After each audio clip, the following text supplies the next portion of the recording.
Are fearful avoidants traumatized? The answer is yes. Fearful avoidant attachment style is a response to early trauma or negative experiences.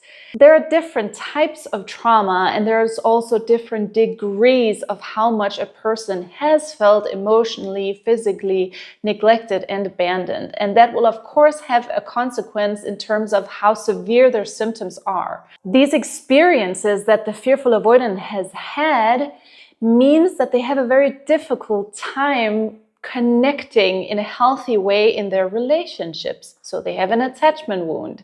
That's why they have an insecure attachment style. They don't really know how to trust people because everything that they have experienced in their life up to this point has been so inconsistent. Let's get more specific. Fearful avoidants have often grown up with very inconsistent caregivers.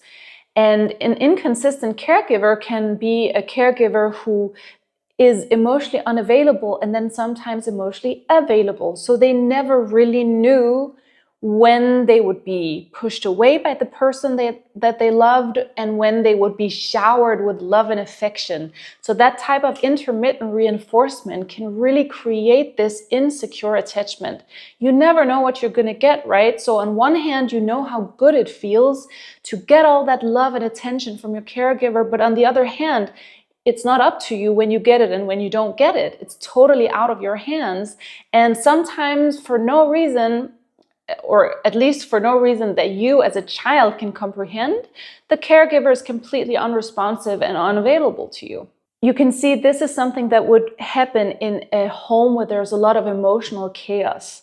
It could be a home where the parents themselves are going through something, a parent going through a depression, anxiety, going through a divorce, fighting a lot. It leads to a lot of confusion for the child, and it leads to a lot of self-blame. Because children up to a certain age, they're very egocentric. They think that everything is their fault because the world revolves around them. That's just how they understand the world at this developmental stage in life. So they, of course, make it mean that there's something wrong with them. And as a response, they start developing these fearful avoidant tendencies. Because of this emotional neglect and abandonment that most fearful avoidants have experienced, that is their deepest core wound. So they fear abandonment more than just the ordinary person. I mean, we all fear abandonment. None of us wants to be abandoned.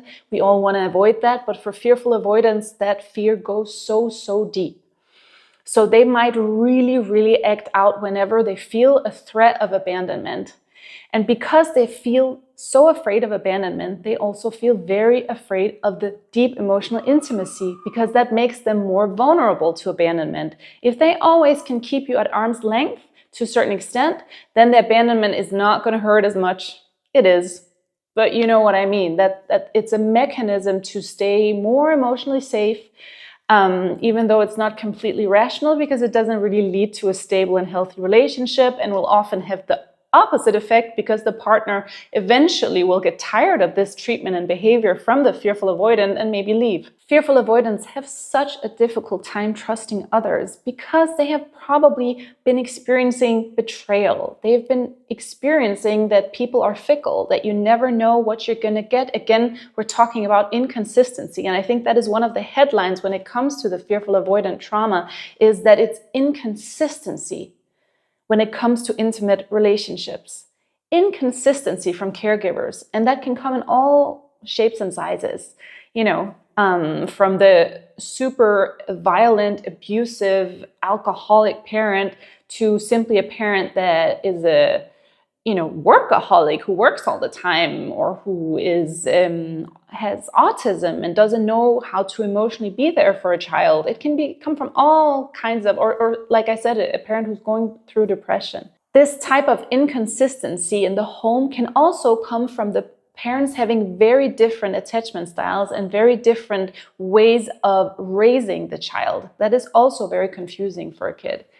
So if, for example, the mother is very available, very emotionally alert, and let's say the father is more withdrawn with his emotions, he doesn't really show emotions, that can also create an inconsistency, because the children, they love mom and dad. They do, and they love them equally, and they're both attachment figures. They're both caregivers for them, for the child. They attach to both mom and dad. So if this one attachment figure is very warm and loving and available, and the other attachment figure isn't, it's confusing for the child as well. Right? Because on one hand, the child is learning that, oh, I have to be avoidant in my attachment style to my father in order for him not to be overwhelmed by me, in order for him not to be irritated, in order for me to have a connection with this man that I love so much.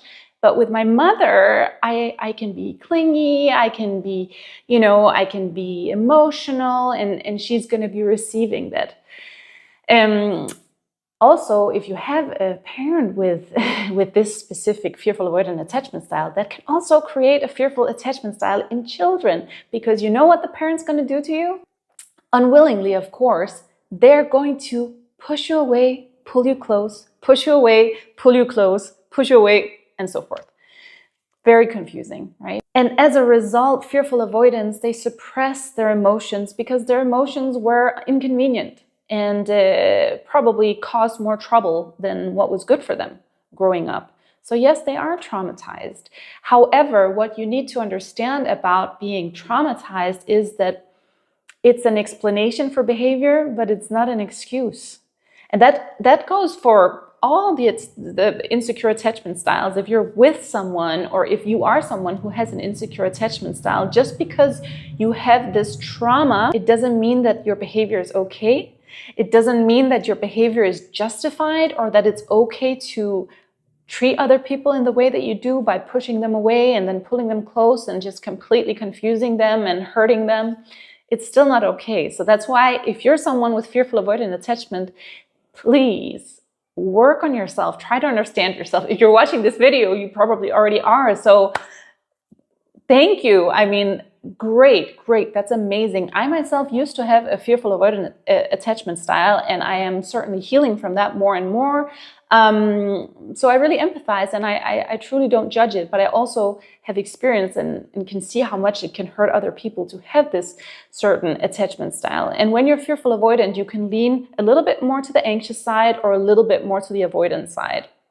So not every case is going to be completely identical. The problem with fearful avoidant attachment is that someone with this attachment style, they will be attracted to chaos and drama.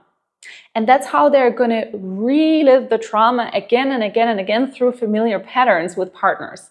So if you're with someone who has a fearful avoidant attachment style, they've probably been in a bunch of bad relationships, toxic relationships that were on and off and dramatic, and they would break up and they would be treated badly, or they would treat their partner badly, because there's familiarity in that. They know what to do. They come from this chaotic emotional environment, so that's where they feel comfortable. They may even repel someone who's a safe, stable figure, a secure person who doesn't offer that drama, because with this drama comes a bunch of hormones. There comes adrenaline, there comes, and if you're used to that, and if you equate that to being love or relationship, then you're going to gravitate towards that. So someone who's unhealed, who has this fearful avoidant attachment style, they can certainly end up in a lot of bad relationships that don't last. Another thing that I want to say about attachment styles is that while us with insecure attachments all have probably an attachment style that we lean towards the most, we can actually shift from relationship to relationship. There may be people who activate the anxious side of you, and then there may be people who activate the avoidant side of you. So depending on how other people are and what their attachment styles are and what their behaviors are, you're going to be activated in either direction. So sometimes people can also even develop insecure attachment styles, for example, after being with a fearful avoidant.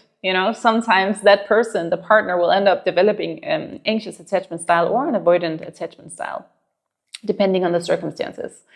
So attachment styles can also be developed throughout life, but more often than not, we see that they stem from early childhood trauma. At the end of the day, the fearful avoidant person has experienced very mixed messages from caregivers. On one hand, they were these figures that they loved so much and that they had fun with and that they felt safe with and supported by. But on the other hand, they were also these figures that they feared a lot.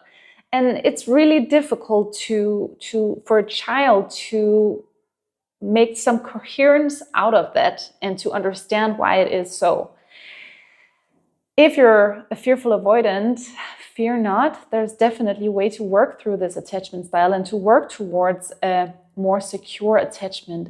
And if you're with someone who has fearful avoidant attachment, if they're open to seeking help and learning about their attachment style, there's a lot of hope. It's not that you can't heal from attachment wounds and attachment styles. It's not that you can't address this trauma that you've been through. It can definitely be done. I recommend doing it with a professional. You're welcome to reach out to me. There's a link in the description below. Because life is just so much sweeter and easier once you have faced some of these monsters from your past that are living and very alive in your subconscious often. Because for many fearful avoidants, this is not something that they're conscious about. They're not consciously trying to ruin other people's lives. They're not consciously trying to be bad or confusing or even emotionally abusive. They're just unconscious and traumatized. I hope this video was helpful. If you liked it, please like the video and subscribe to my channel, and I look forward to seeing you again soon.